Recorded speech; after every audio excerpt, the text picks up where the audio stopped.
Tonight on Best Bits, Alexander Hernandez upset Chase Hooper. Carlos Pratis did a spin. And Lerone Murphy also did a spin. Welcome back to Best Bits. Today we're going to be taking a look at UFC 319, Plessis vs Hamzat Chimaev. Going to be giving you my reactions and breakdowns to every fight on the card after the fact. Decent night of fights, like actually really entertaining night of fights. Ups and downs, couple of little decisions and whatnot.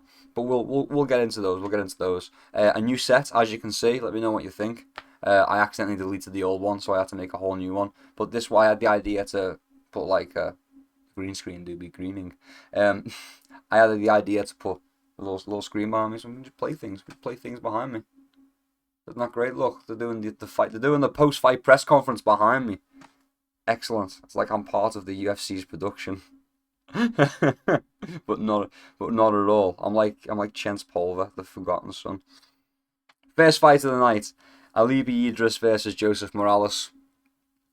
Joseph Morales, tough winner. Wins the Ultimate Fighter season. God knows what. It's been going for so long. Chael Sonnen versus Daniel Cormier. Congratulations, Chael Sonnen. Congratulations, Team Bad Guy. Chael Sonnen undefeated on the Ultimate Fighter as a coach, anyway. So yeah, good fight. Joseph Morales defying expectations, showing that there is indeed levels to this game. Idris, I don't know, man. It was rough for him because it seemed like he just didn't really get a chance to get going. But Morales was high pressure, really heavy in the grappling, and he got to the submission as well. And I bet Alibi was kicking himself. But that's just the way the cookie crumbles. Joseph Morales getting back into the UFC once again. Definitely improved. Definitely improved. So it'll be good to see how he does going further. I wouldn't be surprised if, I'm sure Alibi also got signed. I wouldn't be disappointed to see Alibi going further. I think there's a lot of room for improvement for both guys still. So yeah, it'd be good to see these guys moving forward. On to the next fight. Women's flyweight, Karina Silva versus Dion Barboza. I thought Barboza was winning. When it went to a decision, I thought, Barboza's won this. I'm going to get up. I'm going to go get myself a bottle of water. I'm going to be right back, and we'll get the next fight, and I'll see the hand raise. So I left, came back, and as I was gone, I heard the Karina Silva, and I was like, wait, what? Came back, and I was like, oh, Karina Silva's won? That's okay. I didn't see that happening. I'd need to watch it back. I don't care that much. It's women's MMA. Anything can happen. So yeah, I'm not surprised. I thought Barboza was winning. Maybe there was stuff I missed. Like I say, it's women's MMA, so who really cares? But yeah, I thought Barboza was winning that fight. I guess the judges disagreed. So the next one, Edson Barboza versus Dakar Close.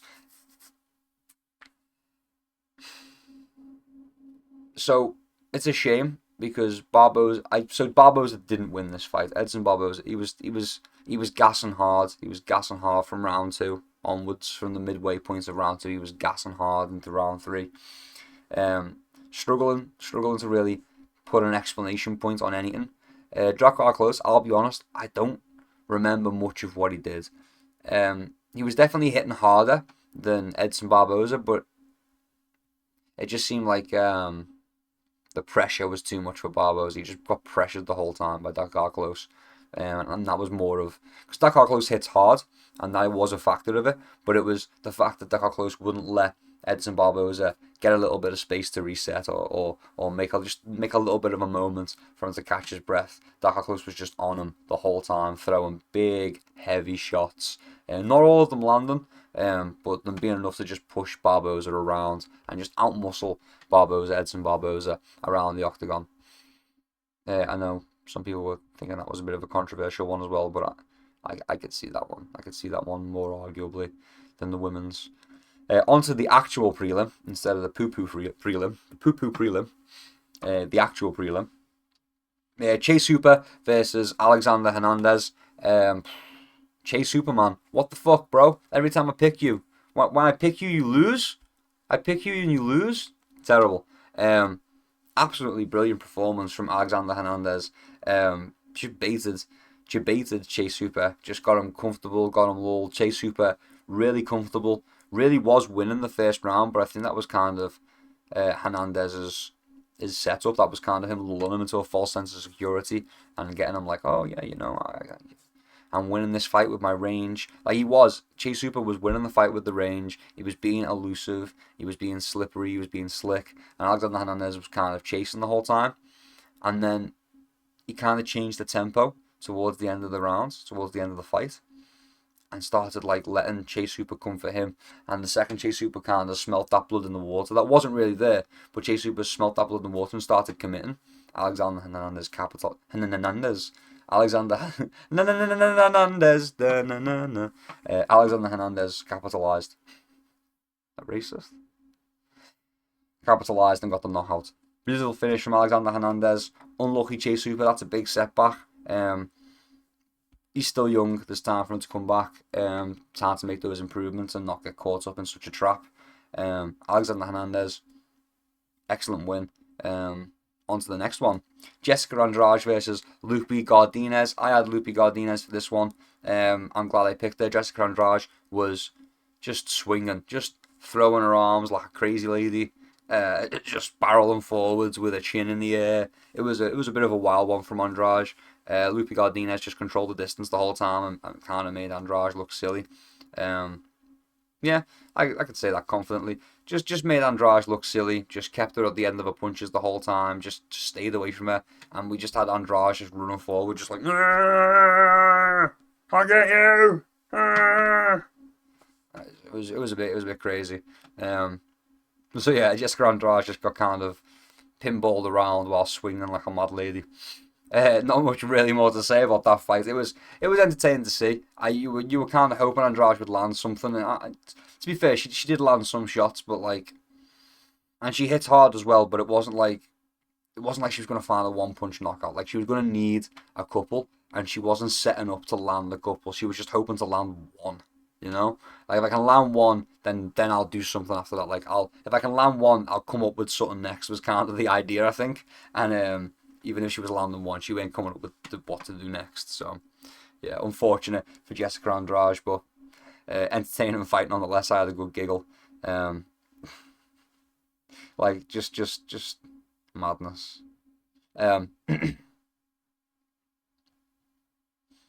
Next up, Gerald Meerschaert versus Michael Oleksichuk.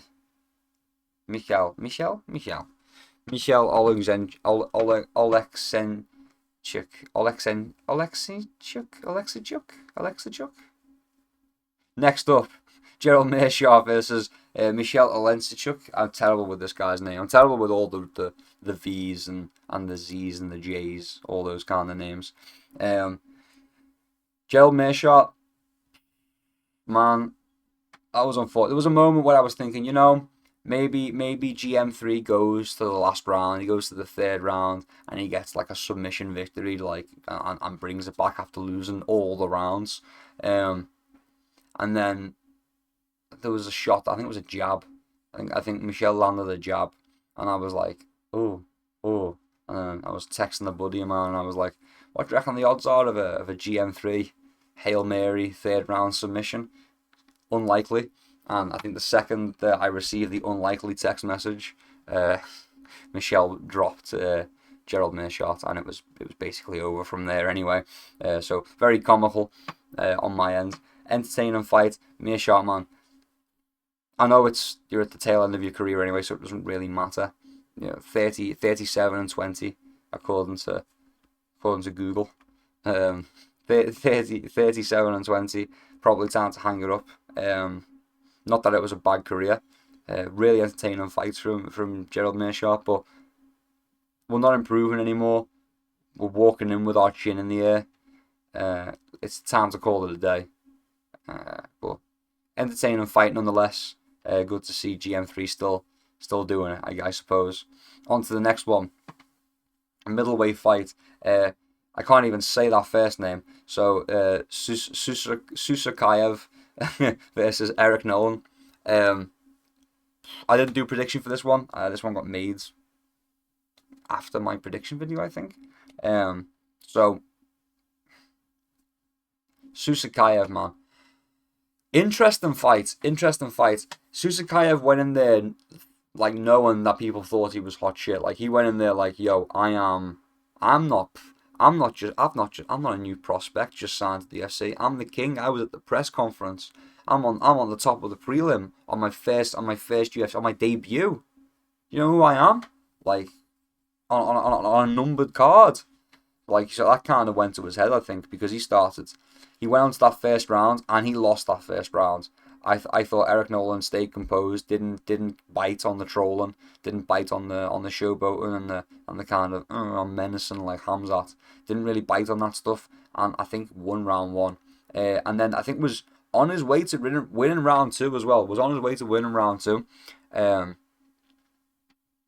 Just made a mistake, I do believe. If I remember correctly, the finishing sequence started with Eric Nolan falling over, not with Susakayev getting the takedown, and that's a big worry for Susakayev in future because he was trying to get a takedown on Eric Nolan. And Eric Nolan was defending it.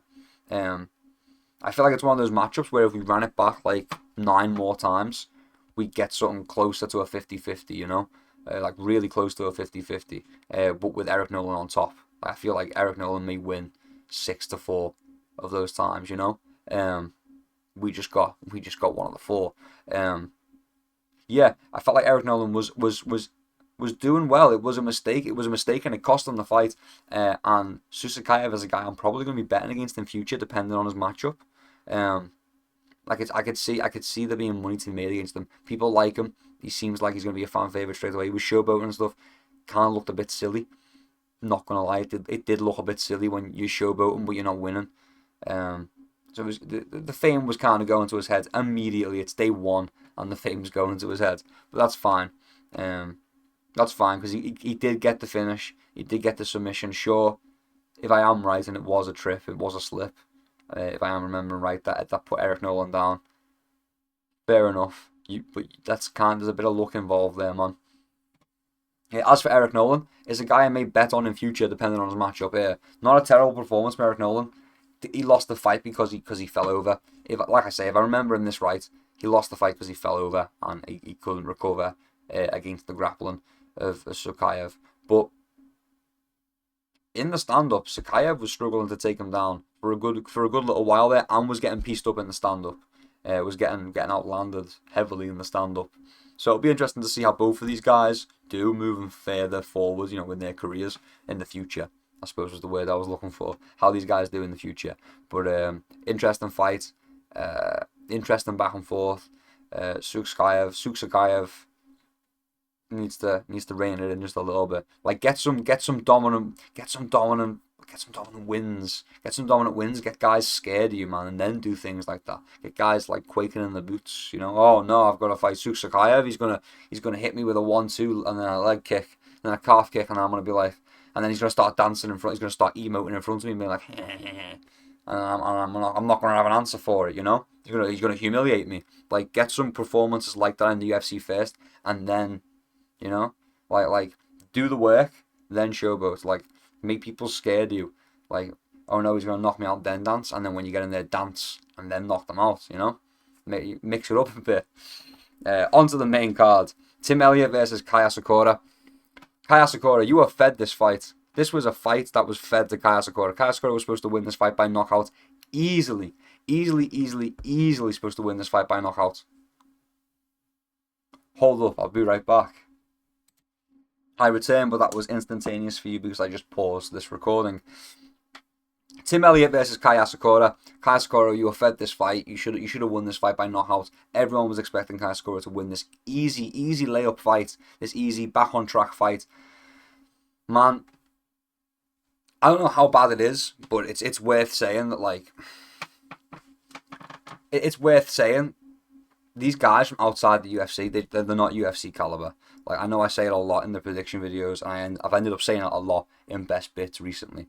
But these guys from other organizations outside the UFC are not UFC caliber. They either don't understand the meta that exists within the UFC and they get exploited and they lose, or they come in just woefully underprepared in one aspect of their game. that was obviously neglected in that division or in that organization prior. Kaya Sakura, man, just unfortunate for Kaya Sakura, unfortunate for him, and a big win for Tim Elliott. Still winning fights, man. Still winning fights, Tim Elliott. But you know, it's crazy to think in a division like flyweight where there's not a lot of where we're kind of struggling for talent and whatnot, that there's a gatekeeper like Tim Elliott. Like Tim Elliott is the gatekeeper in flyweight, and there's not tons of stacked talent in flyweight, but we still got a gatekeeper there. His name is Tim Elliott. Interesting to see. Good submission from Tim Elliott.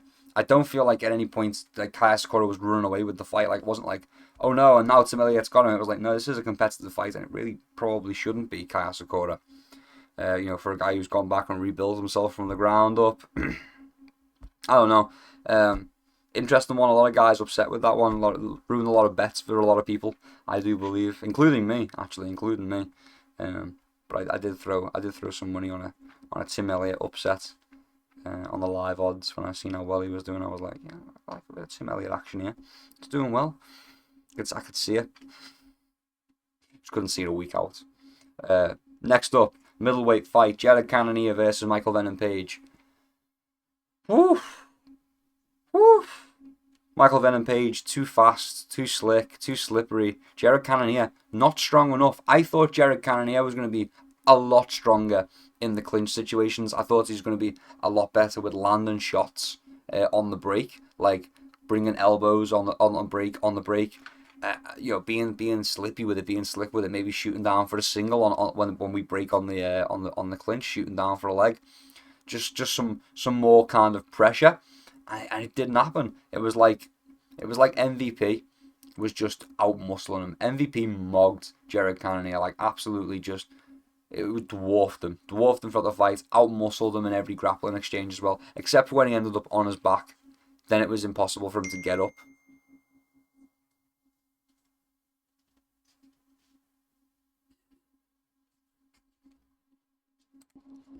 My apologies once again. Good thing it was instantaneous. Jared Cannonier out-muscled, just mogged the whole fight.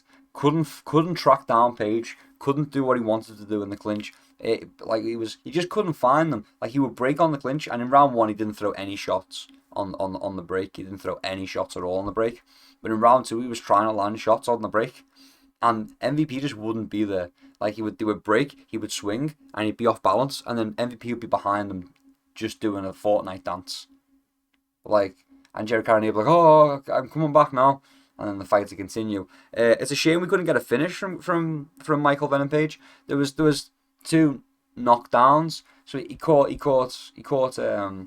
Cannonier coming in with a kick and dropped him with a nice step in jab. Caught Cannonier off balance and sat him down.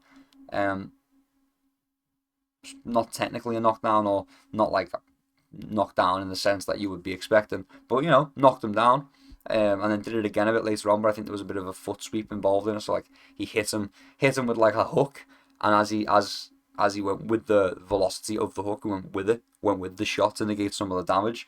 MVP just kind of stuck out a foot and tripped him over. So that was an interesting one as well. Nice little bit of sneaky, dirty, slippery tactics from MVP. Interesting fight though. Interesting fight. I expected more from Cannonier. I did pick MVP, so I'm not at all disappointed.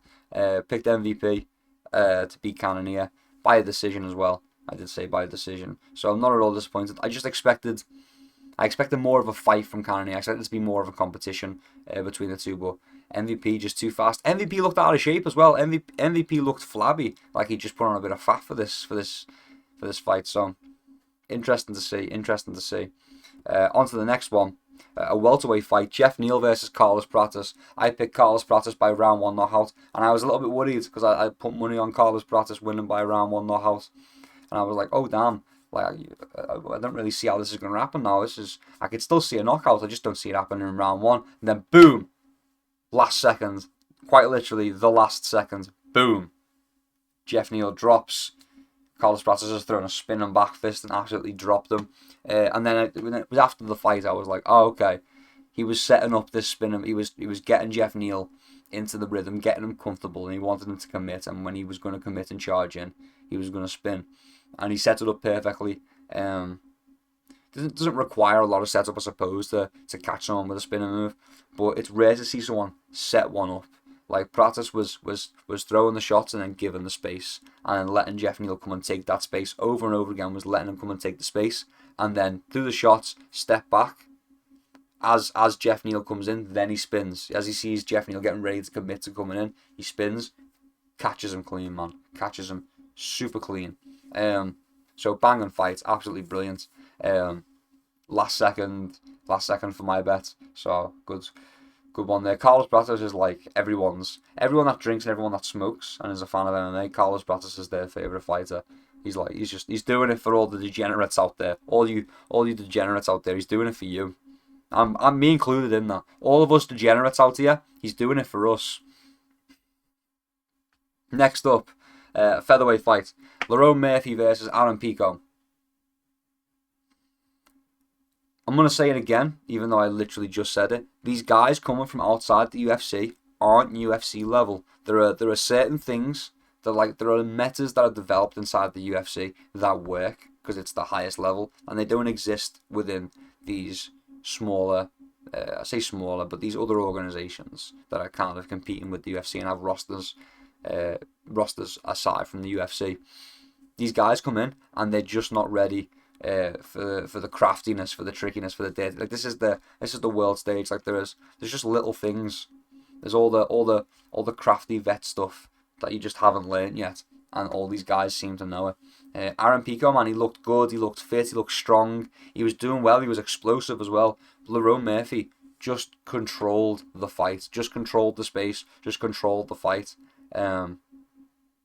Knew Pico was going to be aggressive. A big problem for Pico, and a big problem for a lot of these guys from outside of the UFC as well. I don't know why the green screen's dead, I'm sorry. A big problem for these guys, there we go, I just needed to sit a bit closer. A big problem for these guys outside of the UFC, for these guys outside of the UFC, is they have trouble mixing the martial arts. Like they have trouble boxing and wrestling. Aaron Pico boxes and wrestles. Great boxing, great wrestling.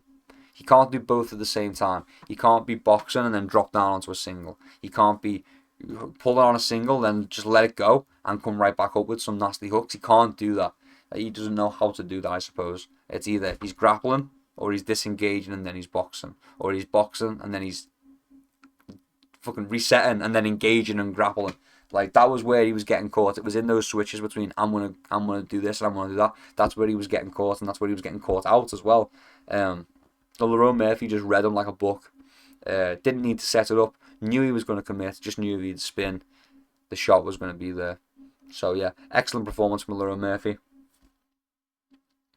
Finally, main event time: Dricus du Plessis versus Khamzat Chimaev. What a fight! What a dominant performance from Khamzat Chimaev. Very interesting fight. I can't say I was entertained. I'm not going to lie. So round one, like the nerves were gone. I picked DDP. I thought Dricus du Plessis was going to have some sort of answer for the grapple and some sort of sneaky maneuver. Like he was going to have grappled somewhat in preparation for this fight, but I suppose not, because his takedown defense was awful. His get-ups were awful. But Khamzat Chimaev, round one, the nerves were going, the adrenaline was pumping. Khamzat Chimaev immediately takes down DDP, immediately puts him in a crucifix, and I'm thinking, oh no, it's all over. DDP is about to get his face absolutely caved in. And then Khamzat just starts hitting him with these little pitter-patter shots.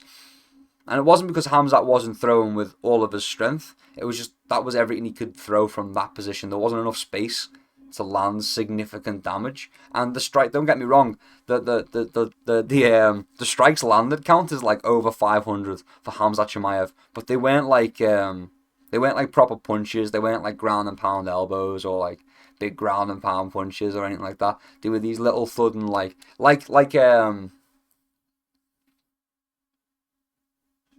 what was his name? Roy Big Country Nelson on The Ultimate Fighter. Roy Big Country Nelson laying on top of Kimbo Slice, putting his big fat belly on Kimbo Slice's head and just lightly tapping the top of Kimbo's head for like 3 minutes until the referee is forced to stop it. The commentary team had this debate, like, does the referee stop it? No, because there's no damage being dealt. It's just point scoring. So fair enough. Absolutely dominant performance from Hamza Chimaev. Dominated every second of the fight. Made Dricus du Plessis look like a baby out there. Made him look like a newborn deer with unsteady legs, just picking him up and dunking him over and over again. Embarrassing, to be honest, for Dricus du Plessis. Embarrassing. But then I said this. I said this in my prediction videos when I was breaking down the fights. Somewhere on screen, maybe, I don't know. Probably not. But when I was breaking down the fights, one of the things I said, who was Dricus grappled against? There's no baseline for grappling. Like, he's gone against Derek Brunson, and Derek Brunson doesn't compare to the guys that Hamzat has grappled against. There's no one that DDP could have grappled against. There's no grapplers for DDP to go against in that division aside from Hamzat. So, bit of an awkward one, bit of a shame, but you know, that's how it goes. I thought it was boring, to be honest. After sitting in the crucifix for a while in round 2, I was kind of like, come on now, Hamza, finish him. I picked DDP, but I this was the worry. This is why I wanted DDP to win, because Hamza has this ability. Hamza can stall out an entire 25-minute fight. He can spend an entire 25-minute fight just sitting on a guy's back. And even if he can't get the submission, he's just going to be kneeing the guy's thigh. He's just going to be tapping the guy's head really lightly so as not to give up an opportunity for them to escape. And he's going to do that for an entire fight. And, you know, if that's what you want title fights to be from now on, if that's what you want it to be from now on, which is just a cuddle, whoever can cuddle the hardest, then more power to you, man. You got what you wanted. But I was expecting Hamza to get a finish. Like, nobody picked Hamza by decision. Nobody picked Hamza by decision. Everyone wanted Hamza to go out there and sub DDP in round 1 or round 2. That's what everyone was betting the money on. Every Hamza fan thought that's what was going to happen. No one thought Hamza was going to go to a decision aside from probably Hamza. No one was picking it, you know? So and it wasn't like he went to a decision where they went blood and guts. They went to war. It was like, no, man, Hamza won and Hamza did dominate, but he did it in such a safe way that it was like, it's more when Roy Nelson did that to Kimbo Slice on The Ultimate Fighter, that was more understandable because Roy Nelson had a potential 2-3 more fights to do to win this competition. So he was conserving his hands, he was conserving his body so that he didn't take any unnecessary damage. Hamza Chimaev better be active. If he's going to fight like this, here's how it works. If Hamza Chimaev fights like this, but he fights every 2-3 weeks, like every month, then fair enough, man. That makes sense. Yeah, man, you've got to play it safe when you're fighting like that. When you're fighting that regularly, you've got to fight like that if you're fighting regularly. But if it's going to be like Hamzat disappears now for like 2 years, 3 years, and there's just no movement in the division, what the fuck?